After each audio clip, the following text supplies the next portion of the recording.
teman-teman Nahdlatul TV. Sampai jumpa kembali di podcast Semarak Ramadan, menebar kedamaian, mensyukuri keindonesiaan, PWN UDIY bersama Lazis UDIY.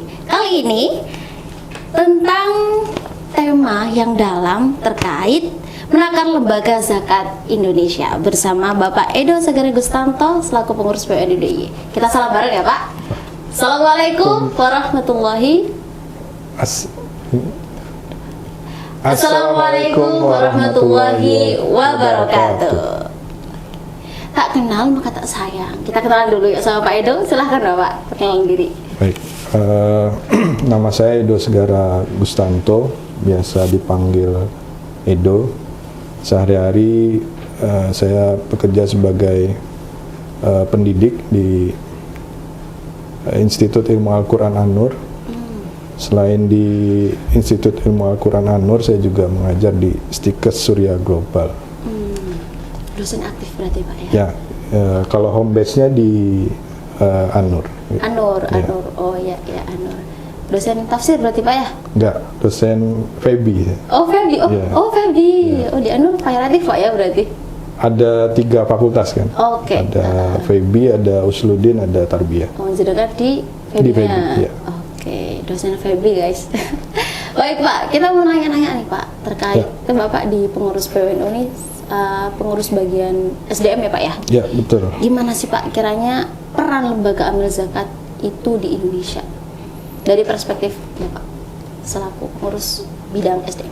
Ya, saya kira kalau bicara peran lembaga zakat ya, itu cukup signifikan ya, karena kalau bicara lembaga zakat ya, bahkan sebelum Basnas itu lembaga-lembaga zakat itu sudah hadir duluan ya, meskipun sekarang kalau bicara pengumpulan zakat selain LAS ada BAS juga yang dilakukan oleh pemerintah. Nah kalau ditanyakan seberapa efektif sih lembaga zakat ini pada saat ini perlu riset yang mendalam tentunya ya, bahwa impact dari lembaga-lembaga zakat ini sudah sejauh mana. Tapi saya melihat sejauh ini perannya cukup baik dalam menanggulangi sebagian kemiskinan ya. Sebagian. Berproses Pak ya. Ya, karena kita tidak bisa menghilangkan semua kemiskinan yang ada di Indonesia begitu. Kemudian dari masalah mengatasi kemiskinan nih Pak, gimana sih Pak lembaga zakat ini sendiri, mungkin khususnya di Lazis ya Pak ya, dalam pengumpulan dana di masyarakat gitu. Ya, kalau bicara data di tahun 2023 terakhir kemarin ya, itu Kemenak itu merilis Basnas dan lembaga-lembaga zakat itu berhasil menghimpun dana sekitar 21 triliun. Hanya saja itu masih jauh dari target yang ditetapkan oleh Kemenak sendiri gitu ya. Karena potensi zakat itu sendiri ya ada sekitar 300-an triliun ya. Itu kalau yang dicanangkan oleh Kemenak ya, Kemenak. Dan di tahun 2024 ini Basnas sendiri targetnya 2 kali lipat ya dari penghimpunan di 2023. Yang Jadi, 21 tadi. Ya, 21 triliun, di 2024 itu sekitar 41 triliun begitu. Ini Basnasnya sendiri Pak. Kalau Lazis, LAS dan lain sebagainya, ada spesifikasi tertentu nggak sih? Itu sudah semua. Karena sekarang kalau kita bicara tentang LAS kan LAS itu di bawah pengawasan Basnas sendiri begitu. Masih di bawah Pak ya? Ya, pengawasan Basnas dan Kemenak begitu ya. Kalau pengalokasiannya Pak, dana dari Basnas kan tadi Lazis harus laporan tuh ya ke BAS, itu gimana Pak pengalokasian? Kalau setahu saya lembaga-lembaga zakat itu mengalokasikan penghimpunannya sendiri gitu ya. Jadi lembaga-lembaga zakat hanya melaporkan kepada Basnas gitu ya. Nah, penyalurannya atau pendayagunaannya tentu itu masing-masing lembaga zakat ya. Begitu juga Basnas ketika mereka mengumpulkan atau menghimpun dana dari masyarakat ya atau dari ASN karena biasanya Basnas ini memang identik dengan institusi pemerintah begitu ya. Mereka juga sama punya kebijakan menyalurkan atau pendaya gunaannya itu Basnas sendiri yang menentukan begitu. Begitu juga lembaga zakat. Begitu. Apa ada dana khusus yang harus di-store dari LAS ini Pak ke Basnas? Nggak ada. Oh nggak ada. Berarti cuma kayak laporan aja? Ya betul, laporan saja. Oke, berarti secara otonom punya kebijakan sendiri ya Pak ya?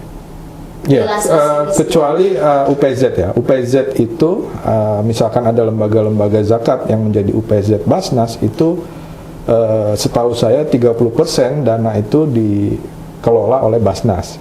Ya, tapi secara pencatatan tetap 100% di lembaga zakat. Artinya 30% itu tetap disalurkan oleh Basnas sebenarnya. Hanya saja porsinya 30% dilakukan oleh Basnas, 70% itu dilakukan oleh lembaga zakat. Itu berlaku untuk para UPZ Basnas begitu ya. Gitu. Kalau ini Pak, kepo saya jadinya. Kalau lembaga lain terkait yang swasta tuh Pak, selain LAS itu kan banyak kan lembaga-lembaga penyaluran dana, itu tetap ke Basnas juga. Tidak semua lembaga zakat itu menjadi UPZ Basnas, gitu ya. Ada lembaga-lembaga yang secara mandiri, misalkan lembaga zakat nasional, maka dia jalan sendiri. Bahkan dia punya UPJIS ya. Kalau Lajisnu itu dia bahkan punya, misalkan ada lembaga yang ingin bekerja sama dengan Lajisnu, maka dia akan menjadi UPJIS-nya. Lajisnu begitu ya. Jadi tidak semua lembaga zakat swasta itu menjadi UPZ-nya Basnas. Ada yang berjalan sendiri. Akan tetapi untuk pelaporan ya, kemudian pelaksanaan segala macam itu tetap dilaporkan kepada Basnas, lembaga-lembaga zakat tersebut. Menarik nih Pak. Ya. Kemudian kalau Lazis kan tadi punya di bawah Basnas, saya punya hak otonom sendiri tuh Pak. Betul. Nah untuk penyalurannya biar tepat sasaran tuh Pak, kira-kira apakah ada intervensi dari Basnas sendiri, apa emang dari Lazis sendiri, dan kemudian gimana penyalurannya ke masyarakat yang berhak? Iya, baik. Terkait penyaluran ya, tentu masing-masing lembaga zakat tuh punya program masing-masing, dan biasanya memang program yang menarik itu akan melahirkan penghimpunan yang cukup baik juga. Program gitu. yang menarik. Program yang menarik, okay. Ya. Nah, saya kira supaya tepat sasaran ya, dari lembaga zakat perlu melakukan seleksi ya, atau survei yang cukup ketat begitu ya. Kemudian lalu penghimpunan tersebut disalurkan kepada para masyarakat yang membutuhkan begitu ya. Nah, banyak juga program-program itu menurut saya yang cukup diminati gitu ya oleh para donatur, itu seperti program-program zakat produktif gitu ya. Jadi misalkan contohnya sekarang ada masyarakat itu tidak lagi diberi uang ya, tapi dikasih misalkan usaha ya, misalkan mau buka angkringan, maka dia akan dimodali gerobaknya beserta peralatannya. Diberi modalnya gitu. Betul, Pak. Diberi modalnya. Kemudian kalau dia mau buka usaha tambal ban, maka dia akan dibelikan mesin tambal bannya gitu ya. Jadi tidak lagi dalam bentuk uang begitu. Gitu. Berarti itu ada survei tertentu yang dilakukan oleh Lazis ya Pak ya, terutama Lazis UDIY gitu. Baru nanti disesuaikan dengan kebutuhan mereka ini. Ya, membuat programnya dulu ya untuk zakat produktif tersebut, lalu dicari kira-kira siapa mustahik yang berhak begitu ya. Yang harapannya menurut saya harusnya setiap lembaga zakat itu punya visi tidak hanya ngempanin mustahik, tapi bagaimana mustahik itu bisa menjadi muzaki. Makanya program zakat produktif tadi sangat penting supaya mustahik itu naik kelas menjadi muzaki begitu. Jadi ada roda yang berputar Pak ya. Betul. Jadi tidak selamanya mereka jadi mustahik. Kalau bisa kan mereka ekonominya tumbuh secara baik, lalu kemudian bisa berzakat, justru menjadi muzaki gitu ya, tidak lagi menjadi mustahik begitu. Mungkin ada bisa cerita dikit Pak, contohnya di Lazis tuh lapangannya gimana sih terkait tepat sasaran dan yang zakat produktif tadi gitu. Ya, ada beberapa program ya di Lajisnu ya. Mungkin program yang baru salah satunya adalah Kampung Nusantara ya. Kampung Nusantara itu kita juga mensurvei daerah yang memang punya potensi kemiskinan yang tinggi. Nah, makanya Lajisnu masuk ke sana, kemudian bekerja sama dengan berbagai pihak untuk menuntaskan kemiskinan di daerah tersebut, begitu ya. Caranya bagaimana? Ya dengan berbagai pendekatan, begitu ya. Dan tentu ini tergantung juga siapa yang diajak kerjasama, ya gitu ya. Misalkan beberapa kali kita bekerja sama dengan Bank Indonesia, misalkan, yaitu ada program membagi bibit cabai misalnya ke pesantren-pesantren. Nah, itu juga menurut saya cukup efektif. Nah, kalau Kampung Nusantara ini memang kita masih pada tahap penjajakan gitu ya. Kemudian masih tahap survei. Kemarin baru mendata kira-kira apa yang bisa kita lakukan di Kampung Nusantara yang menjadi program Lajisnu melakukan penyaluran di sana. Gitu. Ini Pak, mau cari tahu lagi terkait yang tadi yang cabai itu Pak ya. Berarti kan BI dan juga Lazis ini kan bekerja sama untuk menunjang sarana prasarana tadi. Betul. Kemudian baru dicari, kemudian siapa yang berhak untuk menerima program ini, begitu? Ya, jadi biasanya ketika kita bekerja sama dengan mitra itu ada dua gitu ya. Ada mitra yang menginginkan sasaran programnya itu sudah ditentukan. Ini yang dinamakan infak terikat gitu ya. Oke. Jadi ada syarat dari instansinya. Tapi ada juga instansi itu yang menyerahkan sepenuhnya kepada Lajisnu. Jadi kita bebas melakukan penyaluran. Misalkan hari ini kita bekerja sama dengan PNM misalkan. PNM menyerahkan sepenuhnya kepada Lajisnu mau disalurkan kemana. Akan tetapi kalau kemarin memang untuk bibit cabai itu masuknya ke infak terikat karena BI menginginkan itu masuknya ke pesantren-pesantren begitu. Oke. Ya. Berarti tergantung kerjasama dan akan diawal, Pak.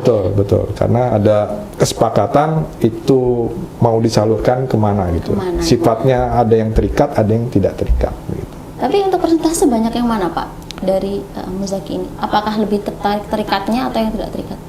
Memang kebanyakan kalau dari sponsor-sponsor yang agak besar dia bentuknya terikat ya. Jadi memang menginginkan ini loh sasarannya begitu ya. Atau ini kalau bisa kita salurkan ke sini dan seterusnya begitu. Misalkan kayak Bank Indonesia dia menyalurkan meminta untuk disalurkan kepada pesantren-pesantren misalnya seperti itu.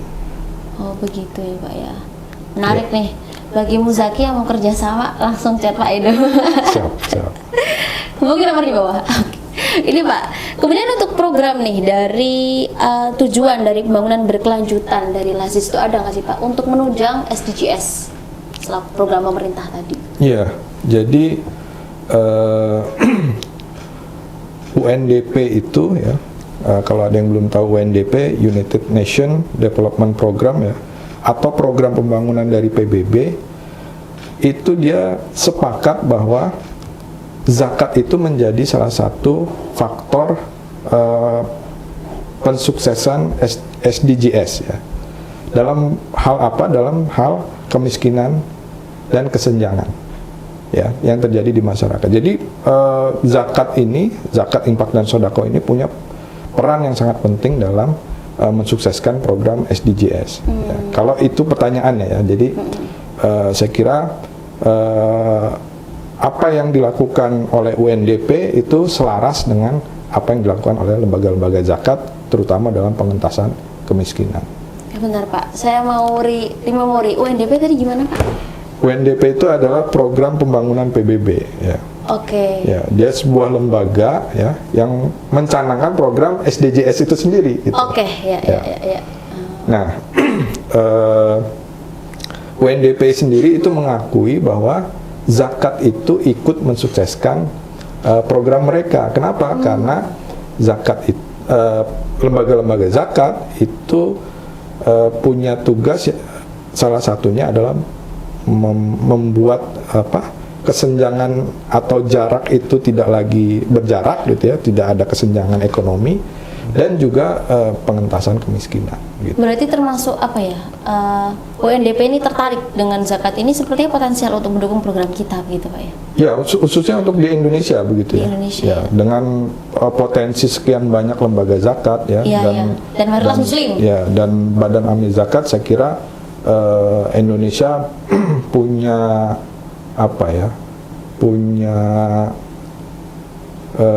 tugas ya untuk menjawab persoalan kemiskinan tadi gitu ya.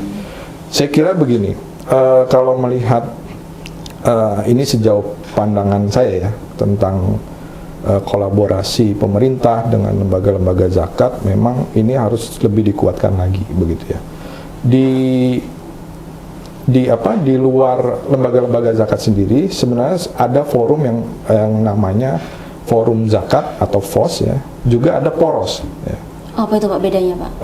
Bedanya poros ini dia mengakomodir lembaga-lembaga ormas besar gitu ya. Sementara FOS ini ya sebenarnya tidak bisa dikatakan dia mengakomodir lembaga-lembaga zakat yang kecil, tapi dia di luar ormas-ormas Islam ya. Misalkan kayak Dompet Duafa, Rumah Zakat itu masuk ke dalam FOS. Tapi Lajisnu ya, Lajismu ya, kemudian Lajis Persis itu masuknya ke poros gitu ya. Nah, saya kira baik FOS, poros ya, kemudian pemerintah ya, dalam hal ini Basnas dan Kemenak ini harus sinergi ya. Dia harus sering bertemu ya. Kemudian menceritakan program apa saja yang akan dilakukan, mau kemana saja, sehingga tahu petanya gitu ya. Ya, dan tentu ini setelah membaca peta kemiskinan yang ada di Indonesia kan begitu ya. Nah, sehingga tahu ini mau kemana saja. Kenapa saya ngomong kayak gini? Ini terjadi ketika waktu gempa di Lombok gitu ya. Waktu gempa di Lombok ini saya melihat ada beberapa lembaga itu yang tidak mau koordinasi ya, sehingga bantuan itu tumpang tindih. Oh gitu, jadi optimal Pak ya? Nah, jadi mubazir menurut saya gitu ya. Dan pada akhirnya tidak optimal tadi gitu ya. Nah, baru saya melihat setelah terjadi hal tersebut, beberapa hari kemudian ada koordinasi yang cukup baik ya di Lombok, sehingga penyelesaiannya agak cukup cepat juga. Tapi saya melihat di awal-awal itu beberapa lembaga zakat itu jalan sendiri-sendiri ya gitu. Ya semacam kayak show off gitu ya. Ini loh lembaga zakat saya yang paling bagus. Jadi malah tahasabuk ya, gitu Pak gitu ya. Lembaga filantropi saya yang paling hebat begitu kan. Saya yang bisa nyelesain persoalan. Padahal tidak seperti itu ya. Yang terjadi justru di lapangan bantuan itu tumpang tindih begitu. Harus ada kekuatan kolektif ya. Betul, harus ada sinergisitas yang kuat begitu ya. Ya. Tapi untuk si FOS dan FOS Pak ya, FOS ya, Forum Zakat ya. Itu di bawah apa Pak? Di bawah naungan yang bisa mengontrol mereka berdua ini Kemenak atau siapa dalam pemerintahan? Tidak ada ya, ini kayak semacam asosiasi zakat saja. Oh gitu. Ya. Jadi perkumpulan lembaga-lembaga zakat gitu ya, untuk saling berkoordinasi. Saya kira niatnya baik ya, baik FOS ataupun poros itu niatnya baik, sehingga menurut saya ini harus bisa sinergi juga dengan pemerintah. Karena ada semacam ini juga, ada semacam sentimen juga ya. Saya nggak menyebutnya sentimen. Kenapa? Karena lembaga-lembaga zakat ini kan hadir lebih dulu daripada Basnas kan sebenarnya gitu ya. Dan kemudian tiba-tiba Basnas muncul ya, dengan membuat undang-undang zakat nomor 23 tersebut ya, terus mengatur lembaga-lembaga zakat ya. Mereka ada semacam ini juga.